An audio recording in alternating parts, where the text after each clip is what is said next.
Aduh.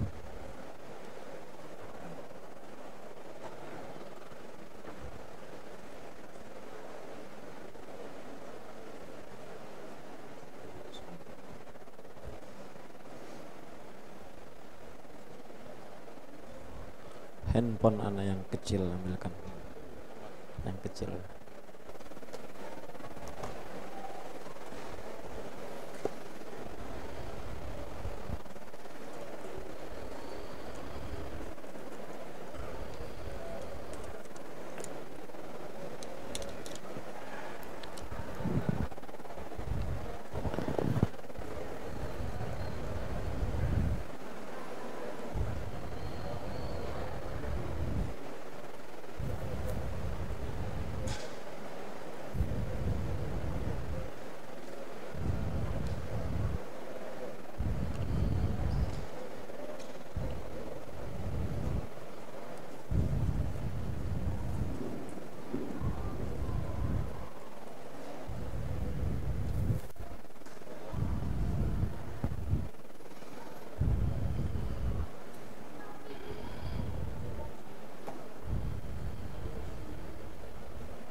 Assalamualaikum warahmatullahi wabarakatuh.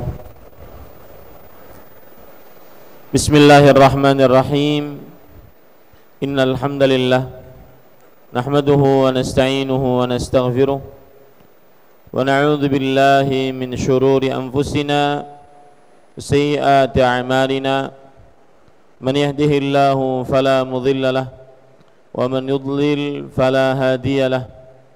وأشهد أن لا إله إلا الله وحده لا شريك له وأشهد أن محمدا عبده ورسوله يا أيها الذين آمنوا اتقوا الله حق تقاته ولا تموتن إلا وأنتم مسلمون يا أيها الناس اتقوا ربكم الذي خلقكم من نفس واحدة وخلق منها زوجها وبث منهما رجالا كثيرا ونساء واتقوا الله الذي تساءلون به والأرحام إن الله الحمد لله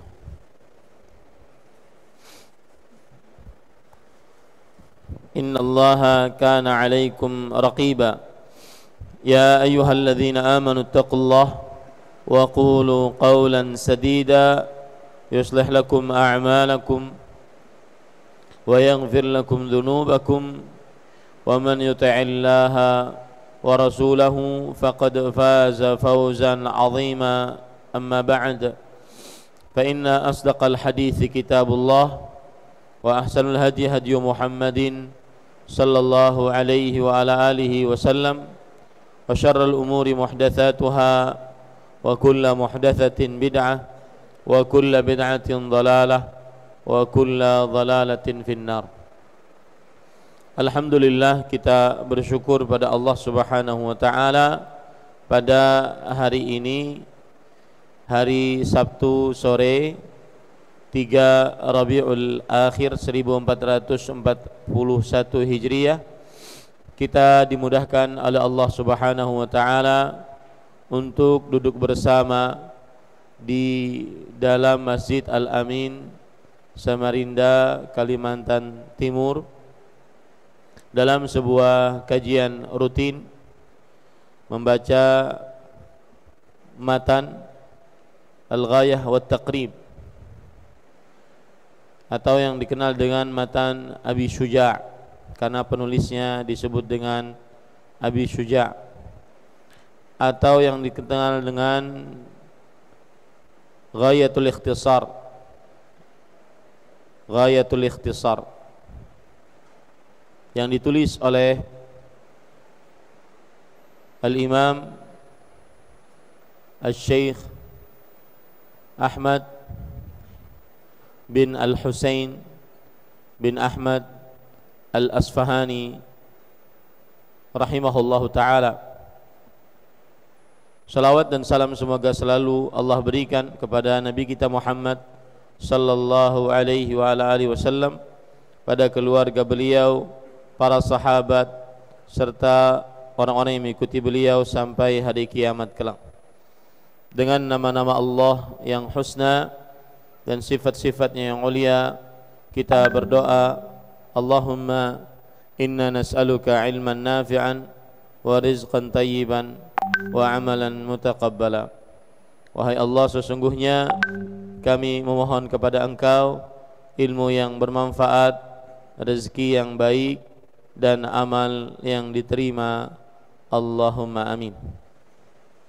Ahibati hafizakumullahu ta'ala, pada kesempatan kali ini kita mempelajari tentang fikih mazhab Syafi'i, dan mempelajari tentang fikih mazhab Syafi'i, maka ada berbagai macam pertanyaan yang berkaitan dengan belajar fikih melalui mazhab.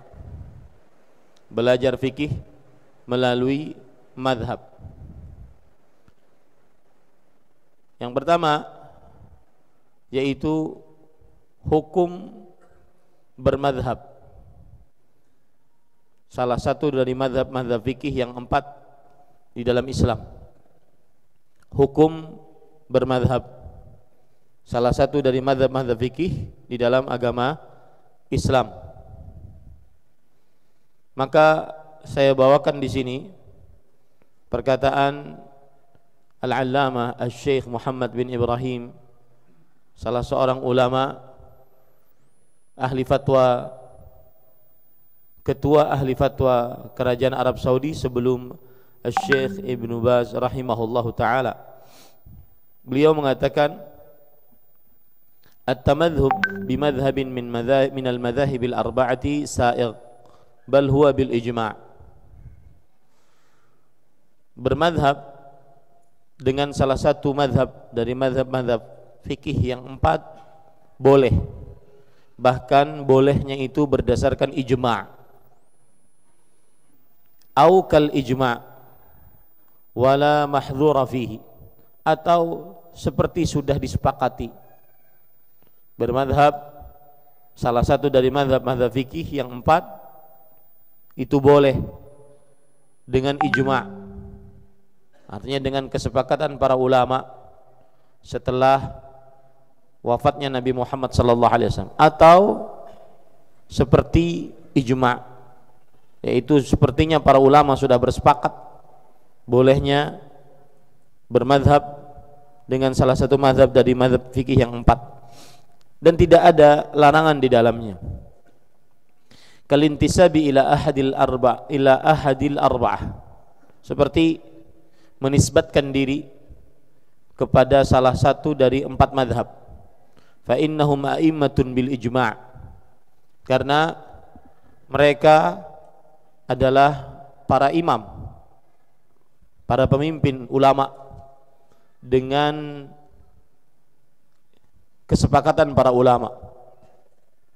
Wan nasu fi hadza tarafan wa wasat, dan di dalam perkara bermadhab dengan salah satu dari madhab fikih yang ada, manusia ada 3 kelompok. Kelompok ekstrim kanan, ekstrim kiri, dan kelompok pertengahan. Qaumun la yarawna at-tamadhhub bimadhhabin mutlaqan. Ada kaum yang berpendapat tidak bermadhab sama sekali. Ada kaum yang berpendapat tidak bermadhab sama sekali. Wa hadha ghalat. Dan kata Syekh Muhammad bin Ibrahim, ini syekhnya Syekh bin Baz rahimahullah, dan ini adalah sebuah kekeliruan. Wa qaumun jamadu 'ala al-madhahib wa la iltafatu ila bahth. Dan kaum yang lain adalah orang-orang yang dia baku, jumud di dalam madhab dan tidak mau menoleh kepada pembahasan-pembahasan ilmiah. Wa qaumun ra'au anna at-tamadhhub sa'igh. Dan kelompok pertengahan berpendapat bahwa bermadhab boleh, la mahdhura fih, tidak ada keraguan di dalamnya.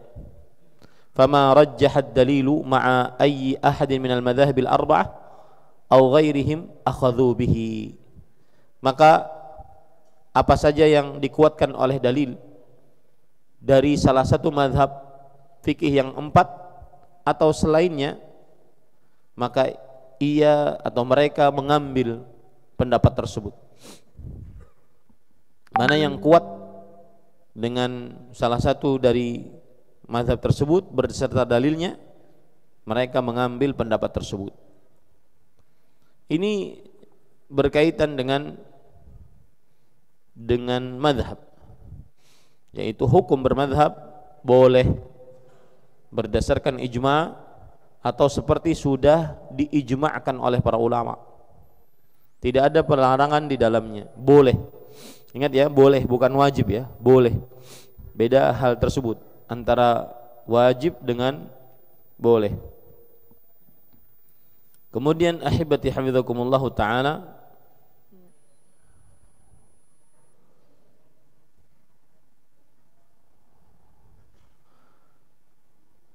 bolehkah, pertanyaan yang kedua, bolehkah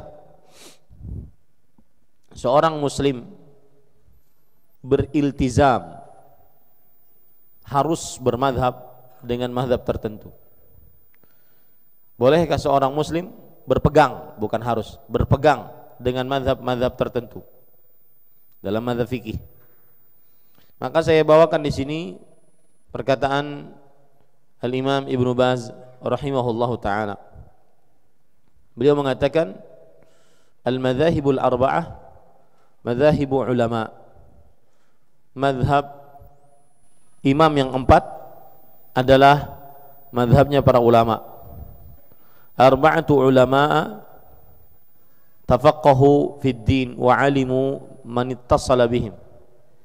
Abu Hanifah An-Nu'man Ibnu Thabit wa Malik Ibnu Anas Al-Asbahi wa Muhammad Ibnu Idris Asy-Syafi'i wa Ahmad bin Muhammad bin Hanbal Asy-Syaibani. 4 ulama belajar ilmu fikih dalam agama dan mereka allamu man ittasala bihim. Mereka mengajarkan kepada siapa yang mereka hadapi, yaitu 4 ulama tersebut adalah Imam Abu Hanifah, Nu'man bin Thabit, Malik bin Anas Al-Asbahi, Muhammad bin Idris Asy-Syafi'i, dan Ahmad bin Muhammad bin Hanbal Asy-Syaibani. Haula'i ulama ishtuhiru fasara lahum fiqhun wa sara lahum ilmun wasi'. Mereka adalah para ulama, lalu mereka masyhur di tengah kaum muslimin. Maka akhirnya mereka memiliki fikih dan mereka memiliki ilmu yang luas. Walahum atba' wa ashab fashtahara atau fastuhiru wa summiyatil madzahibul arba'ah. Dan mereka memiliki pengikut-pengikut, murid-murid. Maka akhirnya masyhur dengan nama al-madzahibul arba'ah, 4 imam dalam mazhab fikih. Wala yalzam min ahadin ittiba'u wahidin muayyan, la yalzamul muslimin yalzamul muslimun ittiba'a al-haq, ittiba'a ar-rasul. Dan tidak ada seorang pun harus mengikuti salah seorang dari 4 tersebut. Tidak harus kaum muslimin mengikuti salah seorang dari 4 tersebut. Kaum muslimin wajib mengikuti kebenaran. Kaum muslimin wajib mengikuti Rasulullah sallallahu alaihi wasallam. Wa haula'il ulama al-arba'ah, dan mereka imam yang 4 tersebut mislu baqiyatil ulama, seperti ulama-ulama lainnya, ka Ishaq ibn Rahawai, seperti Ishaq bin Rahawai, wa Sufyan al-Thawri, dan Sufyan bin Sa'id bin Masruq al-Thawri, wal Auza'i, Abdurrahman al-Auza'i, wa Sufyan ibn Uyainah, dan seperti Sufyan ibn Uyainah wa ghairuhum, dan selain mereka, min a'immatil huda, yang merupakan imam-imam pemimpin kaum muslimin di dalam petunjuk kebenaran. Alal jami' an yakunu mithluhum, yani yattabi'una al-haq wa yas'aluna al-haq anil haq wa yanzuruna fil haq wa yata'awanuna ma'a ulama'i zamanihim fi ittiba'il haq. Lihat, beliau mengatakan, tadi beliau katakan bahwa tidak lazim, yaitu tidak wajib seorang dari kaum muslimin siapapun dia mengikuti salah seorang dari 4 imam tersebut, tidak wajib. Ini tentunya tadi yang pertama kita sebutkan bahwa kaum muslimin boleh bermadhab, sedangkan Syekh bin Baz mengatakan tidak wajib mengikuti salah satu dari 4 madhab tersebut. Tidak ada bertentangan. Yang satu mengatakan, Syekh Muhammad bin Ibrahim mengatakan boleh bermadhab, bahkan dia ijma'. Yang muridnya Syekh bin Baz rahimahullah mengatakan bahwasanya tidak wajib bermadhab. Sama-sama pendapatnya sebenarnya, tidak wajib bermadhab, tetapi wajibnya mengikuti kebenaran, wajibnya mengikuti Rasulullah sallallahu alaihi wasallam. Kenapa? Karena Syekh mengatakan para imam yang 4 tersebut seperti imam-imam lainnya, ulama-ulama lainnya seperti Ishaq bin Rahawayh, Sufyan bin Masruq Ats-Tsauri, Sufyan bin Uyainah, Al-Auza'i dan seterusnya. Tetapi hendaknya kaum muslimin mereka seperti imam-imam tersebut. Mereka mengikuti kebenaran, mereka mencari kebenaran, mereka meneliti di dalam kebenaran, dan hendaklah mereka sering tolong menolong dengan ulama di zaman mereka dalam mengikuti kebenaran. Wa huwa ittiba'u ma dalla alaihi al-Qur'an atau dallat alaihi sunnatur Rasul sallallahu alaihi wasallam, yaitu yang disebut dengan mengikuti kebenaran adalah mengikuti apa yang ditunjuki oleh Al-Qur'an dan apa yang ditunjuki oleh sunnah Rasulullah sallallahu alaihi wasallam. Walaysa yalzamu Zaidan aw Amran aw yakunu Hanbaliyan aw Malikiyan aw Syafi'iyan aw Hanafiyan aw Thawriyan aw Auza'iyan. La, al-wajib ittiba'ul haq. Kata beliau, tidak harus mengikuti Zaid atau Amr. Ini contoh saja. Tidak harus mengikuti si fulan atau si Allan. Tidak harus menjadi seorang yang bermadzhab Hambali. Tidak harus yang menjadi seorang yang bermadzhab Maliki. Tidak harus menjadi seorang yang bermadzhab Syafi'i. Tidak harus seorang menjadi bermadzhab Hanafi, Thawri, Auza'i. Tidak. Akan tetapi kewajiban seorang muslim adalah mengikuti kebenaran. Mengikuti kebenaran. Allah Subhanahu wa taala berfirman dalam surah An-Nisa ayat 59, "Athi'ullaha wa athi'ur rasul." Taatilah Allah dan taatilah Rasulullah sallallahu alaihi wasallam. Allah berfirman dalam surat Al-Hasyr ayat 7, "Wa ma ataakumur rasulu fakhudhuhu wa ma nahakum anhu fantahu." Ini ayat menunjukkan bahwasanya kita wajib mengikuti kebenaran. Itu yang diwajibkan atas kita. Adapun mazhab, maka tidak wajib kita mengikutinya. Yang wajib kita ikuti adalah mazhab yang sesuai dengan dalil dari Al-Quran dan hadis Rasul sallallahu alaihi wasallam. Kemudian beliau mengatakan, walakin yujadu min atba'i haula'il arba'ah wa min ghairihim man yata'assabu hatta yasabbibul furqah. Akan tetapi ada sebagian dari pengikut-pengikut mazhab yang 4 ini atau yang selain mereka, siapa yang berta'assub, fanatik sampai menyebabkan perpecahan di tengah kaum muslimin. Fal muta'assibuna alladzina yaqulun la syai'a sahih illa ma qalahu Abu Hanifah. Orang-orang fanatik adalah orang-orang yang mengatakan tidak ada yang benar kecuali yang dipendapati oleh Imam Abu Hanifah. Wal akharu yaqulu la as-sawabu ma'a Malik. Dan orang-orang yang fanatik yang lain mengatakan tidak, yang selalu benar adalah Imam Malik. Wal akharu yaqulu as-sawabu ma'a Syafi'i, wal akharu yaqulu as-sawabu ma'a Ibn Hanbal, wa hadza ghalat. Dan yang lain mengatakan bahwa tidak, yang benar bersama Imam Syafi'i. Yang lain mengatakan tidak, yang benar bersama Imam Ahmad. Dan ini kekeliruan yang seperti ini. Ini namanya fanatik, tidak boleh. Li'annahu huwa alladhi yusabbibul furqah wa ta'assub. Karena inilah yang menyebabkan perpecahan dan fanatisme. Amma idza ta'awanu 'alal khair wa nadharu fi ma qalahu haula'il ulama wattaba'ul haqqa min aqwalihim wa tarakul marjuha min aqwalihim, hadza huwa at-tariqul huda.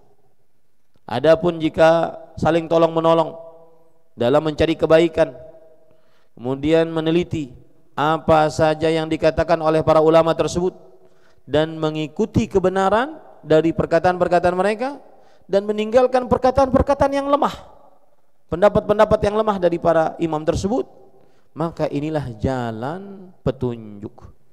Wa hadza huwa tariqul jamaah, dan inilah jalan yang disebut dengan jalan jamaah. Ma yata'assabu lil Hanafi, al-Hanafi lil Hanafi, wal Maliki lil Maliki, wal Syafi'i lil Syafi'i, wal Hanbali lil Hanbali, wal Auza'i lil Auza'i, wal Zahiri lil Zahiri. La, tidak boleh seseorang fanatik. Seorang yang bermadzhab Hanafi tidak boleh fanatik terhadap mazhab Hanafinya. Seorang yang bermadzhab Maliki tidak boleh fanatik terhadap pendapat Imam Maliknya. Seorang yang bermadzhab Syafi'i tidak boleh fanatik dengan mazhab Syafi'inya. Seorang yang bermadzhab Hambali tidak boleh fanatik dengan yang bermadzhab Syafi'i dan seterusnya.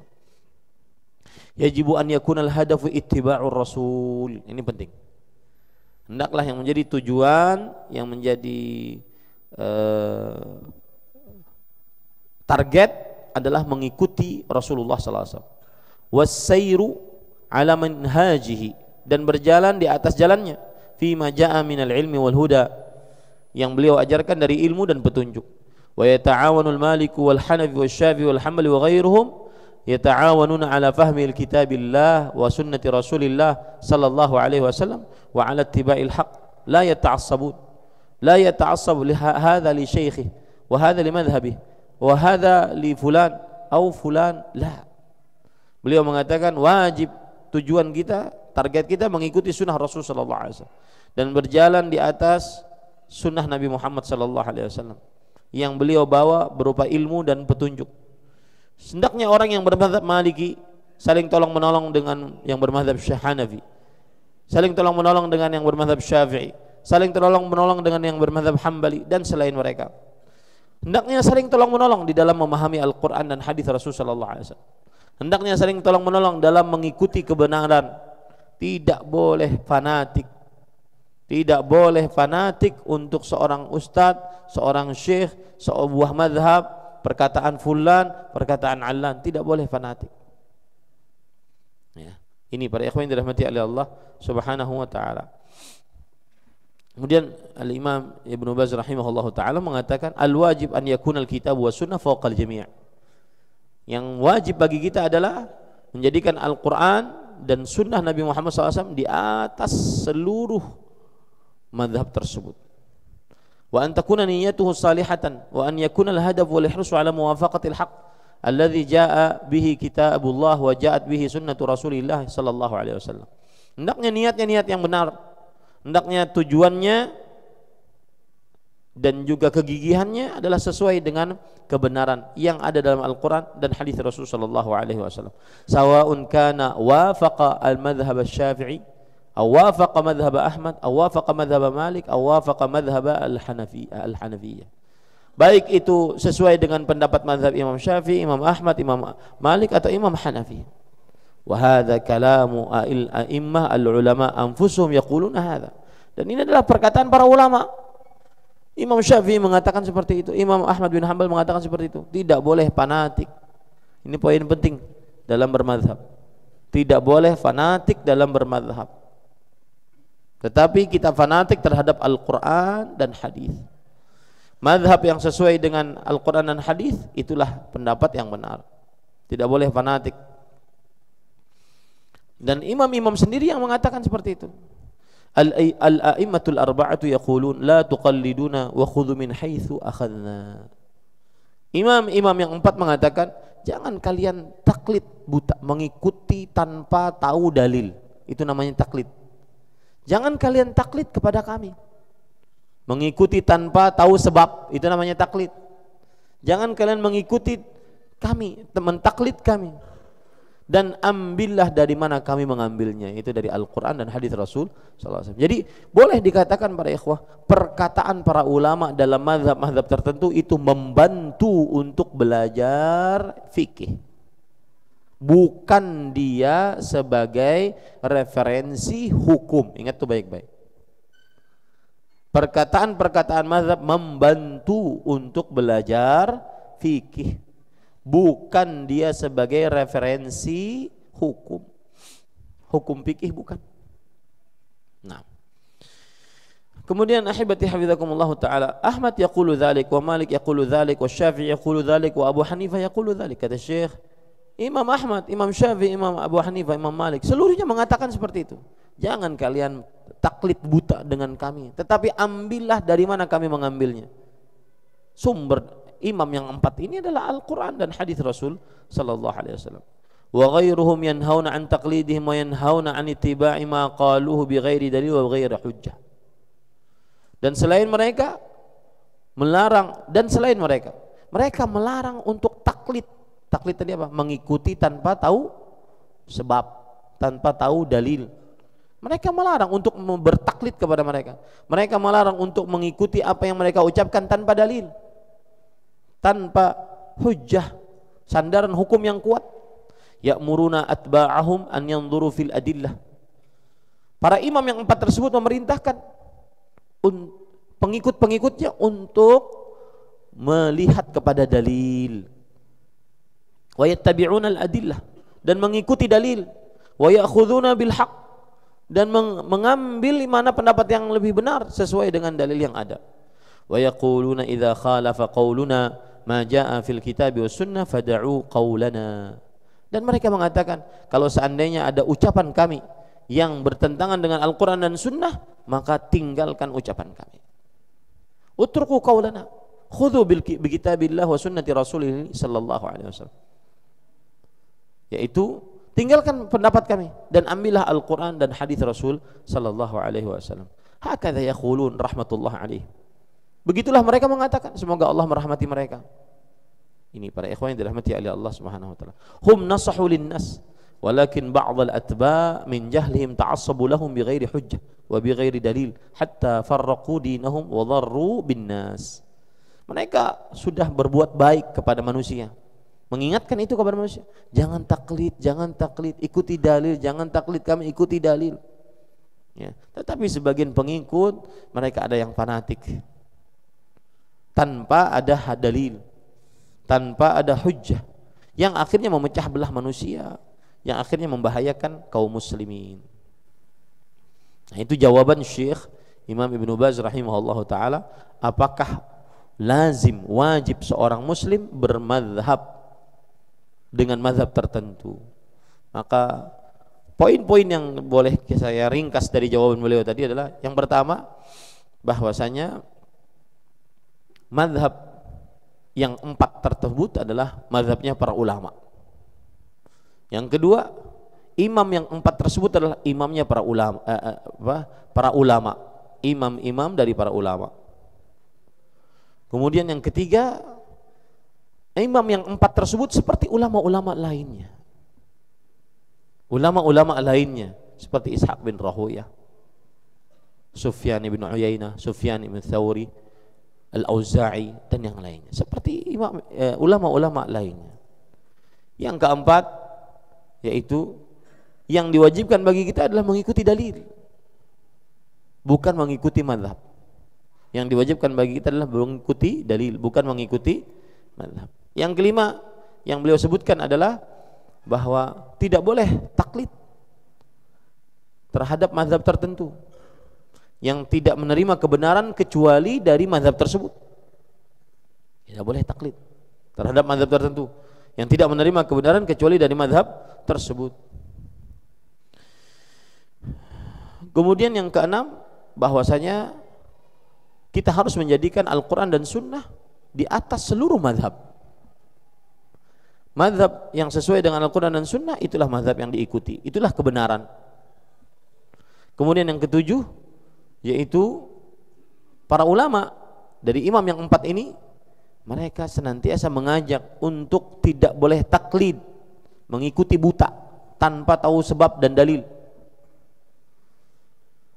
Yang kedelapan, para imam yang 4 ini mengatakan apabila pendapat mereka bertentangan dengan Al-Quran dan Sunnah, maka ikutilah Al-Quran dan Sunnah, tinggalkan pendapat kami, jangan kalian taklid kepada kami.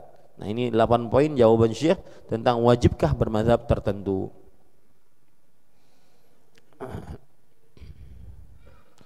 Kemudian ahibati hafizakumullah ta'ala, sekarang pertanyaan selanjutnya, apakah boleh belajar fikih dari mazhab tertentu?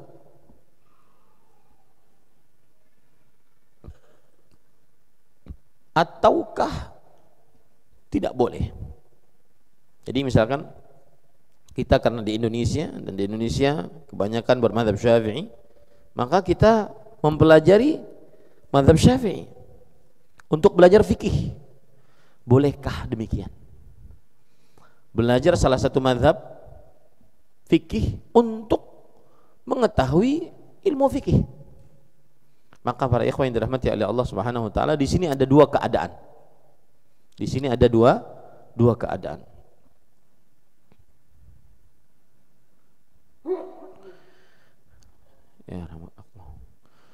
Kemudian pada ikhwan ada dua keadaan. Keadaan yang pertama yaitu mempelajari mazhab, mempelajari fikih sesuai dengan mazhab tertentu untuk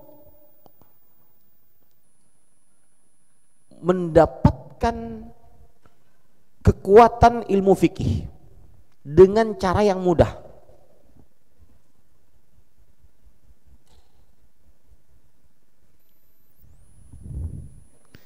Mempelajari mazhab untuk mendapatkan kekuatan ilmu fikih dengan cara yang mudah. Karena di dalam apa namanya? Mazhab itu sudah diatur rapi bab-bab yang diperlukan dalam ilmu fikih. Semua mazhab sudah diatur rapi. Nah, untuk mendapatkan kemampuan ilmiah fikih, maka dan juga untuk sebagai sarana mempelajari ilmu fikih, bukan untuk dialah kebenaran yang paling utama, tidak boleh diselisihi, maka ini boleh.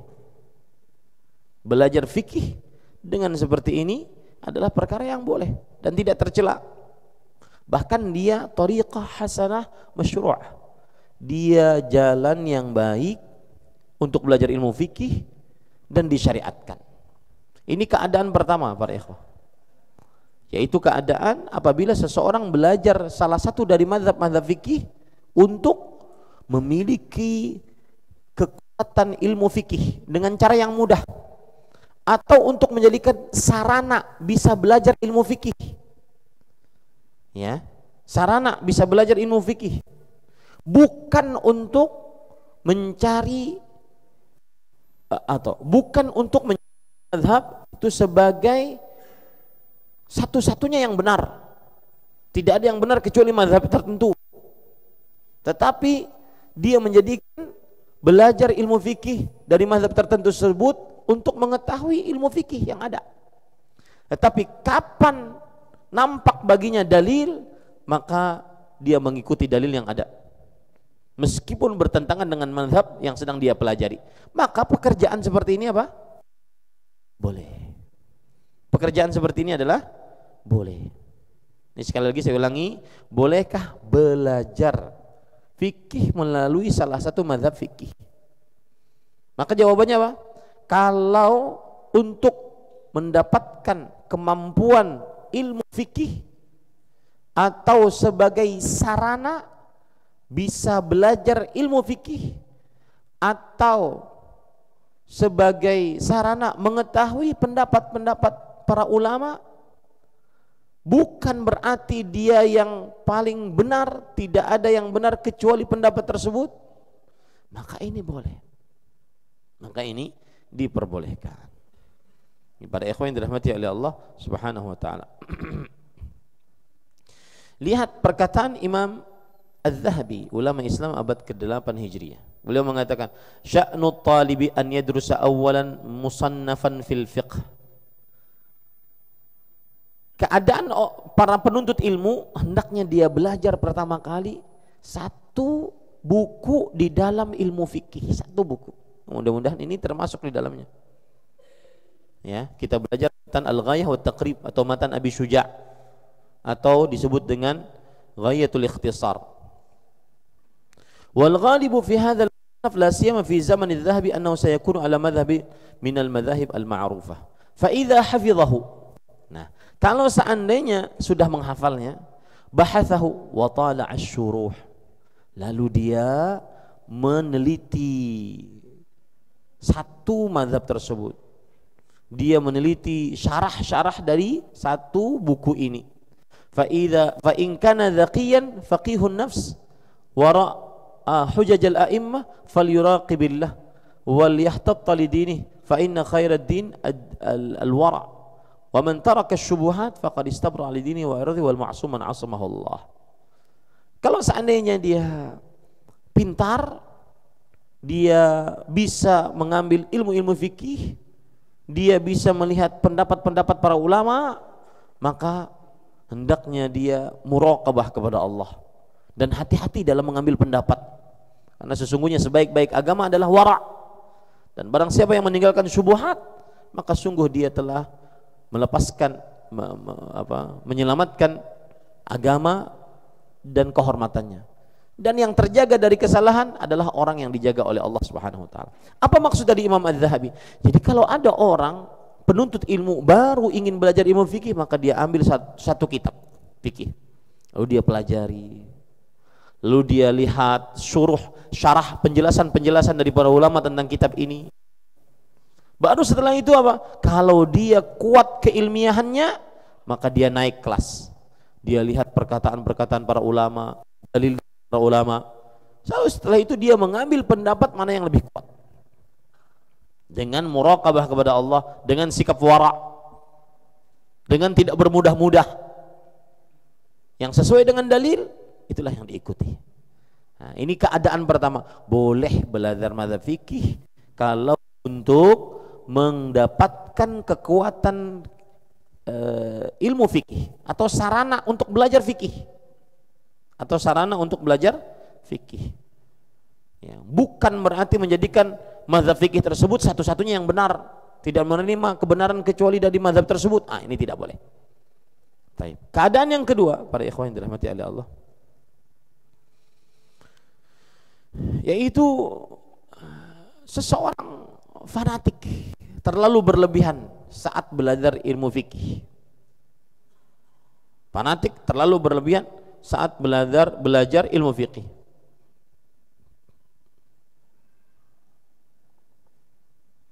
Dia belajar ilmu fikih dari salah satu mazhab tertentu dan dia sibuk di dalam mazhab itu dan meninggalkan Al-Quran dan hadis. Benar-benar meninggalkan Al-Quran dan hadis, hanya mempelajari pendapat mazhab itu saja, maka ini tercela. Nah, ini keadaan yang kedua. Bolehkah belajar ilmu fikih melalui mazhab? Nah, kita katakan keadaan yang kedua, kalau seandainya dia belajar ilmu fikih melalui mazhab, maka dia terlalu ghulu, berlebih-lebihan di dalam belajar ilmu mazhab tersebut. Dia tidak mau menerima dalil-dalil dari Al-Quran, yang penting sesuai dengan mazhab, maka ini diharamkan ataupun tidak diperbolehkan.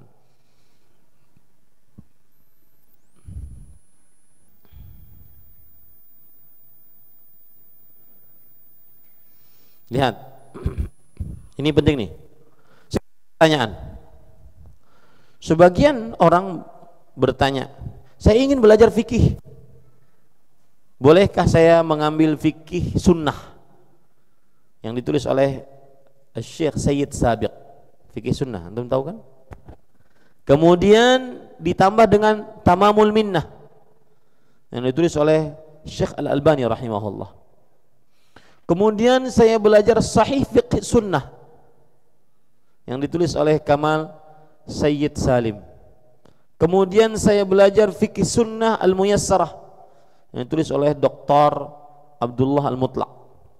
Kemudian saya juga mengambil kitab Ats-Tsamar Al-Mustataf fi Fiqh Sunnah, fi Fiqh Kitabi was Sunnah yang ditulis oleh Imam Al-Albani. Maka pada ikhwan yang dirahmati oleh Allah Subhanahu wa taala, buku-buku ini tidak diragukan dia baik. Akan tetapi kalau seandainya seseorang ingin belajar fikih dari babnya, kemudian dia ingin benar-benar jalan yang benar di dalam belajar fikih, maka pada saat itu hendaknya dia mengambil salah satu dari mazhab fikih, yang ada. Ini lebih baik untuk pelajar pemula. Kenapa demikian para ikhwah?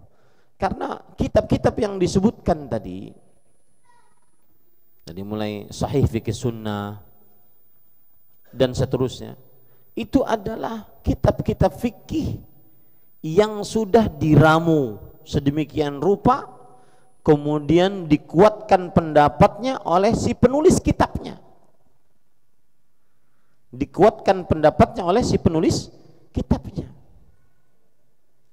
Dan tidak menyebutkan sama sekali perbandingan pendapat para ulama dari mazhab fikih yang ada. Makanya lebih baik, yang paling utama adalah dia mengambil matan salah satu mazhab dari mazhab fikih yang ada, kemudian dia pelajari sampai dia mahir di dalamnya, tetapi tetap di dalam pengamalan sehari-hari yang dia utamakan yang sesuai dengan dalil dari Al-Quran dan hadis Rasul sallallahu alaihi wa ala alihi wasallam.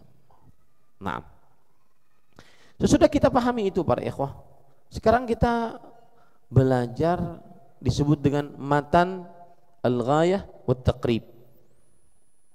Ya, matan al-ghayah wat taqrib, atau disebut dengan matan Abi Syuja', atau disebut dengan matan Ghayatul Ikhtisar. Jadi namanya macam-macam dan semuanya sama. Matan al-ghayah wat taqrib, atau disebut dengan matan Abi Syuja', atau disebut dengan matan Ghayatul Ikhtisar.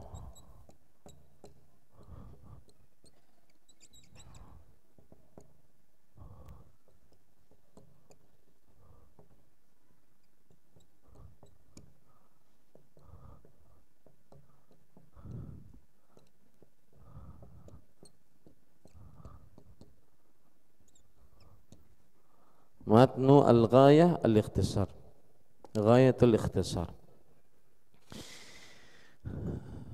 Taib. Para ikhwah yang dirahmati oleh Allah Subhanahu wa taala, kita akan mengenal dulu siapa Abu Syuja'.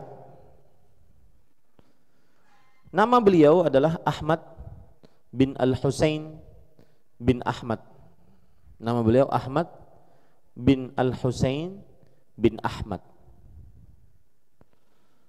Kunyah beliau adalah Abu Syuja'. Abu Syuja'. Dan beliau berasal dari Asfahan, Al-Asfahani. Asfahan di mana? Iran. Dulu adalah tempat para ulama di sana. Imam Ahmad bin Hanbal berasal dari sana. Kemudian beliau lahir pada tahun 433 Hijriah. 433 Hijriah. Berarti beliau ulama Islam abad keberapa? Kelima Hijriah. Ulama Islam abad kelima Hijriah. Dan ahibati hafizakumullahu ta'ala, beliau mengajar mazhab Syafi'i sebanyak 40 tahun di sekolahan-sekolahan di kota Basrah. Beliau mengajar fikih Syafi'i sebanyak 40 tahun, berarti benar-benar dalam ilmunya. 40 tahun ngajar mazhab Syafi'i di sekolahan-sekolahan kota Basrah.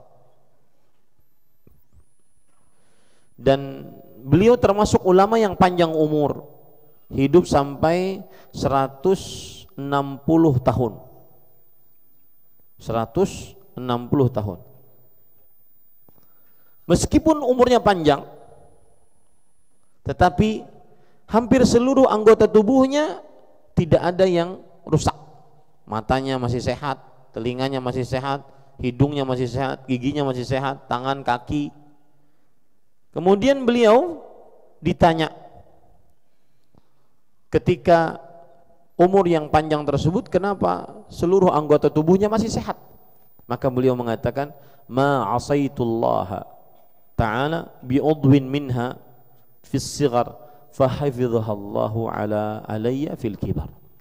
Aku tidak pernah bermaksiat kepada Allah dengan salah satu anggota tubuhku ini saat aku masih muda, maka Allah menjaganya ketika aku sudah tua.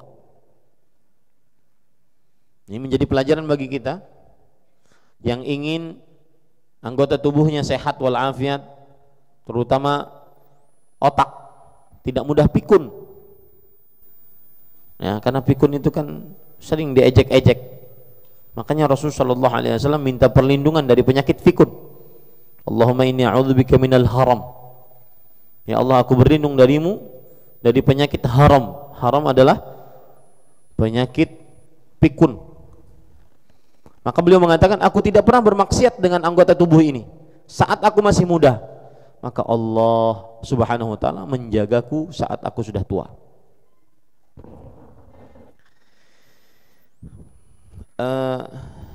Abu Syuja' kemudian diangkat menjadi hakim, al-qadhi. Makanya beliau disebut dengan al-qadhi Abu Syuja'. Tahun 447 Hijriah. 447 Hijriah. Kemudian setelah itu beliau tinggal di kota Madinah di akhir-akhir hidupnya, dan akhirnya menjadi pembantu di Masjid Nabawi sampai beliau wafat.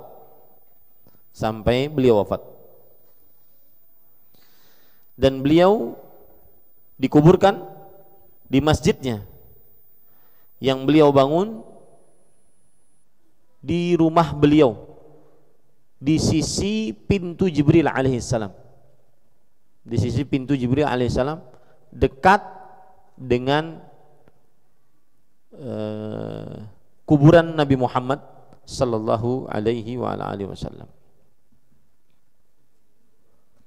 Dan beliau mempunyai kitab cuma 2. Yang pertama Syarhul Iqna', dan yang kedua ini Matan Al-Ghayah Taqrib atau Matan Abi Syuja' atau Ghayah Al-Ikhtisar. Matan Al-Ghayah, ini sama satu kitab ini, cuma namanya beda-beda. Nah, itu sekitar dari biografi Imam Abu Syuja' rahimahullahu ta'ala.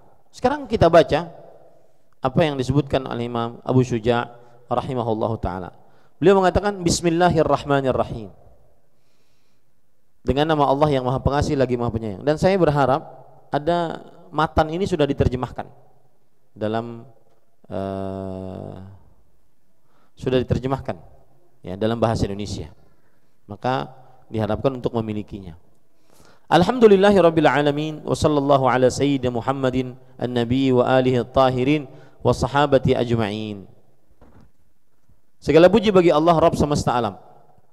Semoga salawat Allah atas Sayyidina, yaitu pemimpin kita Muhammad sallallahu alaihi wasallam, seorang nabi, dan atas keluarga beliau yang suci dan sahabat-sahabat beliau seluruhnya. Di sini sering saya ulang-ulang. Kenapa orang-orang mengucapkan, para ulama ketika menulis dengan Bismillahirrahmanirrahim?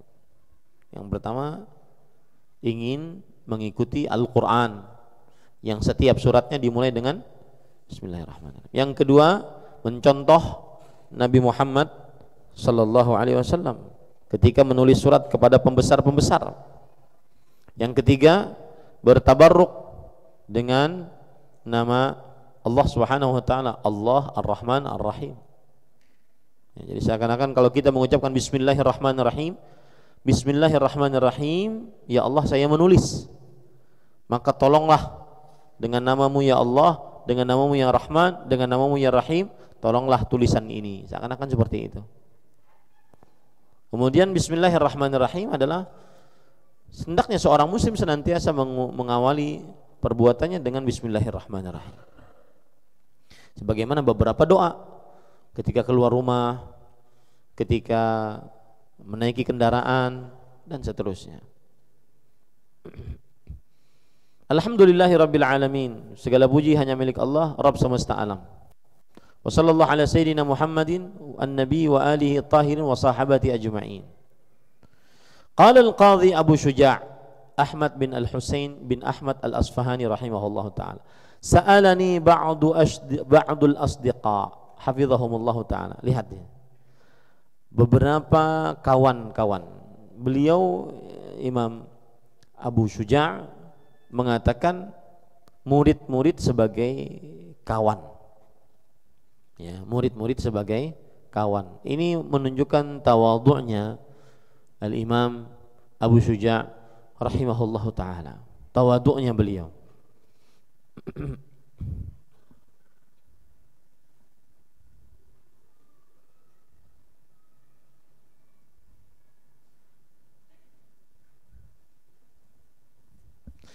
أن أعمل مختصرا في الفقه على المذهب إمام الشافعي في غاية الاختصار ونهاية الإيجاز يخف على الطالب فهمه ويسهل على المبتدئ حفظه.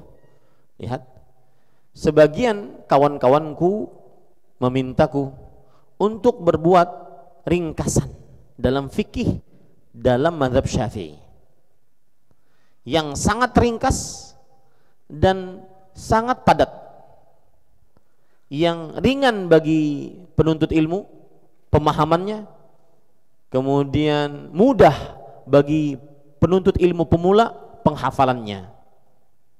Nah, itu dia. Itu sebabnya. Jadi nanti ringkas-ringkas saja ini. Ringkas-ringkas saja. Wa an ukthira fihi taqsimat min at-taqsimat wa hasrul khisal al-mufhimat fa ajabtuhu ila dzalika taliban lis-shawab. Dan aku diminta untuk memperbanyak taksimat, pembagian-pembagian. Air dibagi menjadi berapa, kemudian tata cara bersuci dibagi menjadi berapa. Itu beliau diminta untuk memperbanyak pembagian-pembagian. Karena kalau pembagian-pembagian itu mudah nantinya. Mudah untuk dihafal.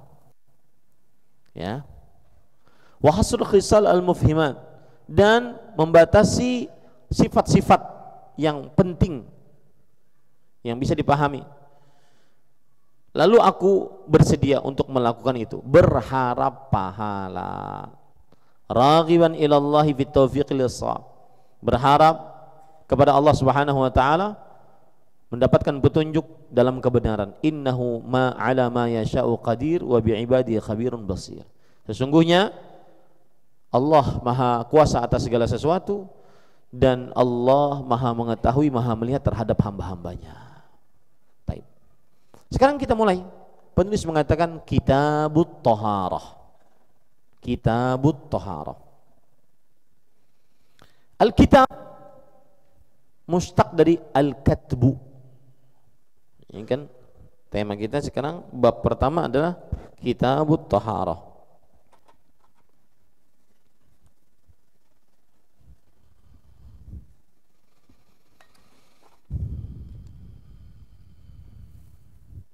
Kitab At-Taharah.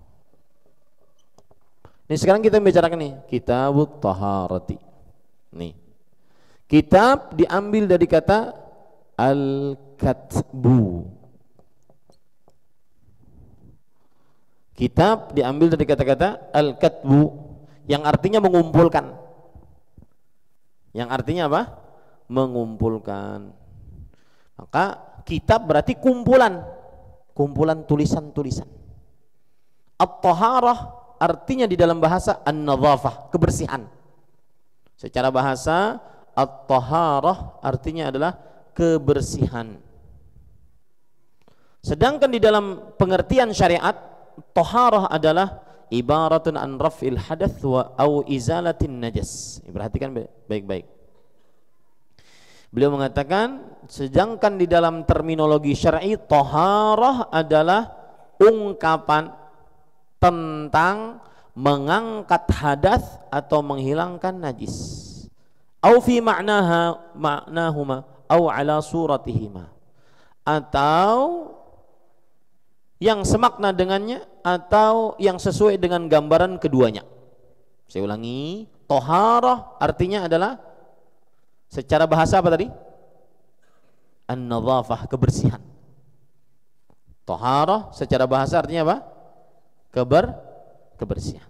Adapun secara terminologi syar'i, ibaratun an raf'il hadath au izalatin najas. Artinya apa? Ungkapan tentang mengangkat hadas dan menghilangkan najis. Ini disebut dengan toharah. Di toharah apa? Ungkapan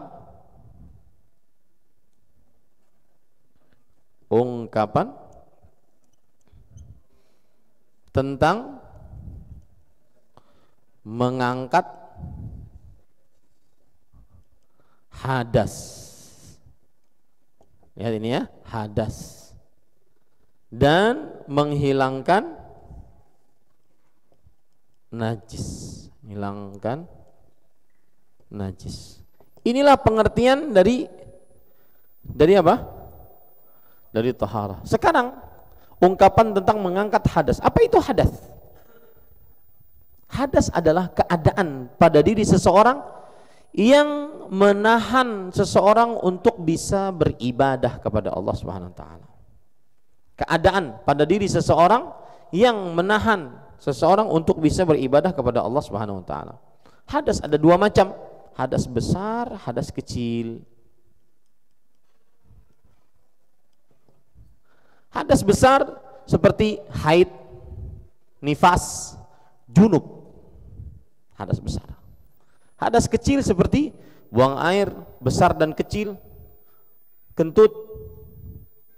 Ya, hadas kecil. Jadi hadas adalah keadaan pada diri seseorang yang dengannya tertahan untuk bisa melaksanakan ibadah kepada Allah Subhanahu wa taala. Itu hadas. Adapun najis, ya kan, ungkapan tentang mengangkat hadas atau menghilangkan najis. Najis apa? Kotoran. Najis adalah kotoran. Menghilangkan najis berarti menghilangkan kotoran. Nah, itulah yang disebut dengan apa? Yang disebut dengan apa? Toharah.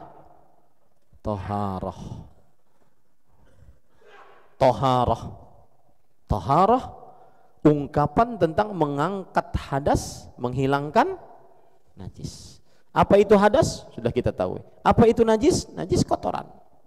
Itu namanya toharah. Berarti orang kalau seandainya sedang bertoharah melakukan dua poin ini, mengangkat hadas atau menghilangkan najis. Dalam bahasa Indonesianya toharah bersuci. Bersuci tujuannya menghilangkan hadas atau mengangkat hadas atau menghilangkan najis. Paham ini para ikhwah? Taib, kitabut taharah. Nah, kemudian penulis mengatakan, perhatikan baik-baik, penulis berkata, al-miyahu allati yajuzu biha at-tathiru sab'u miyahin. Ma'us sama, wa ma'ul bahr, wa ma'un nahr, wa ma'ul bi'r, wa ma'ul ain, wa ma'ul thalj, wa ma'ul bard. Air yang diperbolehkan untuk bertoharah. Air yang diperbolehkan untuk bertoharah. Berarti untuk apa? Mengangkat hadas atau menghilangkan najis. Ada 7. Nah, Syekh mulai menyebutkan pembagian-pembagian. Karena memang diminta beliau seperti itu, menyebutkan pembagian. Air yang diperbolehkan untuk bertoharah, bersuci, 7 macam air. 1, air hujan. 2, air laut. 3, air sungai. 4, air sumur. 5, air mata air. 6, air es. 7, air dingin. 7, air dingin. 7 air ini. Saya ulangi. Air yang diperbolehkan untuk digunakan bertoharah ada 7 macam. Air hujan, air lautan, air sungai, air sumur, air mata air thalj, air es, air dingin. 7. Bisa diringkas dengan ucapan apa? ma kullu ma naba'a minal ard aw nazala minas sama'. Bisa diringkas 7 macam tadi, setiap air yang keluar dari bumi atau turun dari langit. Sudah cukup itu. Daripada antum menghafal 7 tadi, ya, setiap air yang keluar dari bumi atau turun dari langit. Hal ini berdasarkan surat Al-Anfal ayat 11. Wa huwa alladhi yunazzilu 'alaikum wa yunazzilu 'alaikum minas sama'i ma'an liyutahhirakum bih. Dialah Allah yang telah menurunkan atas kalian dari langit air untuk mensucikan. Liyutahhirakum, taharah. Inilah diambil dari kata-kata apa? Taharah. Surat Al-Anfal ayat 11. Taib. Dalil lain dari 7 air ini adalah hadis riwayat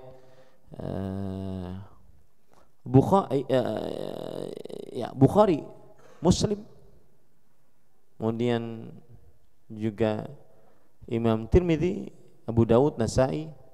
Dari Abu Hurairah radhiyallahu anhu, ada orang bertanya kepada Rasulullah sallallahu alaihi wasallam, "Ya Rasulullah, inna narkabul bahr." Wahai Rasulullah, kita naik kapal di lautan. Wa naj'alu ma'ana al-qalil minal ma' wa nahmilu ma'ana al-qalila minal ma'. Kita membawa sedikit air. Fa in tawadda'na bihi atashna. Afadan tawadda'u bima'il bahr. Kalau kita berwudu dengan sedikit air tersebut, habis airnya, kehausan kita. Bolehkah kita berwudu dengan air laut? Maka Rasulullah SAW menjawab, huwa tahuru ma'uh al-hillu mayyidatuh. Laut airnya suci dan bangkainya halal. Hadis riwayat Imam yang 5, Bukhari, Muslim. Imam yang 5 itu berarti ini, afwan, salah saya, Sunan Abi Daud, Sunan Tirmidzi, Sunan Nasai, Sunan Ibnu Majah, Imam Ahmad. Ya, tidak ada Imam Bukhari, Muslim, salah tadi. Bukhari, Abu Daud, Tirmidzi, Nasai, Ibnu Majah, Imam Ahmad. Nah, ini dalil para ikhwah. Jadi seakan-akan penulis mengatakan salah satu cara atau alat yang bisa digunakan untuk bertoharah paling utama adalah apa? Adalah apa? Air. Makanya beliau langsung mengatakan air yang diperbolehkan untuk bertoharah ada 7 macam. Nah, siapa yang masih ingat? Air hujan, air laut, sungai, sumur, mata air, air es, air dingin. 7. Diringkas dengan seluruh air yang keluar dari bumi dan seluruh air yang turun dari langit. 6. Nah, cukup sudah, waktunya habis. Ya, insya Allah kita lanjutkan nanti pada pertemuan yang akan datang. Jadi pada pertemuan Agustus kemarin saya salah pilih kitab. Yang mudah bagi kita adalah ini, Matan Abi Syuja. Kalau pertemuan Agustus kemarin saya mengambil kitab Muqaddimah Al-Hadramiyah. Itu agak ribet, agak sulit. Tapi yang paling terkenal ini lebih mudah. Maka saya berharap ya untuk bulan Februari nanti kalau saya ke sini sudah ada yang memegangnya, memegang terjemahannya. Ya, paling enggak panitia-panitia beli ya. Nah, ini biar nanti ada yang baca. Ya, biar nanti ada yang baca. Sehingga saya menjelaskan. Di pelajaran kita sekarang toharah dan jenis air yang diperbolehkan untuk bersuci. Itu dalam mazhab Syafi'i ada 7 air. Ada 7 air. Berarti air kopi susu tidak bisa digunakan untuk bersuci. Air setrup, orang Banjar setrup lah. Setrup tidak bisa digunakan untuk bersuci. Kenapa? Karena dia sudah keluar dari nama air. Ya. Air kelapa boleh tidak? Maka menurut pendapat mereka ini, mazhab Syafi'i tidak diperbolehkan. Karena dia bukan air, tapi banyu kelapa.